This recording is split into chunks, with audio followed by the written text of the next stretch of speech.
You may have heard the FEMA director warning that the disaster fund is running out of money. And if Congress doesn't pass a spending bill by mid-September, that disaster funding could lapse. So that got me thinking, what does that mean for the Maui relief efforts? Or what happens if there's another natural disaster? I sat down with the Associate Administrator for FEMA and asked her. When the disaster relief fund is assessed, we ensure that we have funds to not only address immediate response needs in Hawaii, but in future incidents. So if those funds continue to reduce, what it would mean is that those longer term public infrastructure projects would likely be pushed in timeline into the next fiscal years. So even if there's another, God forbid, another horrible disaster somewhere, a major hurricane somewhere, these disaster funds, maybe say it's coming in late September, right. There's no fear that disaster funds would run out for those victims.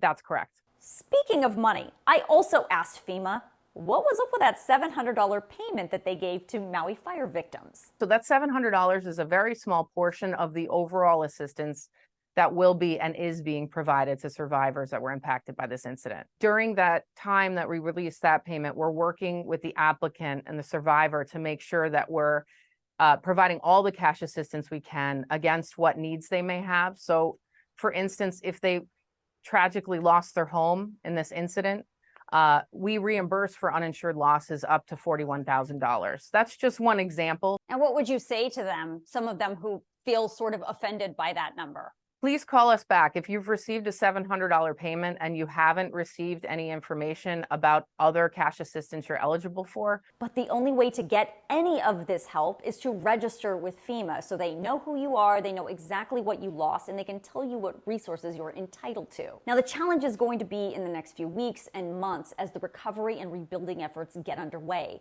FEMA says it's a job they take very seriously. That is really our main focus, right? Working closely with the community leaders, cultural leaders within the community to come together and talk about what the folks of Maui want Maui to look like after this incident. So that can take a while, and this will be a long recovery because it was such a catastrophic incident, but we'll do everything in our power as FEMA and the full federal family to expedite that recovery for the folks of Maui. Now, that's not all she said. I spoke with FEMA at length about a lot of things, including why it took the president almost 2 weeks to visit Maui, and why is it that the people of Maui are so upset about the government's response. So if you want to watch the full interview, I posted it to my YouTube page, and I will email it out to you tonight in my News Girl News Roundup email, so make sure you sign yourself up.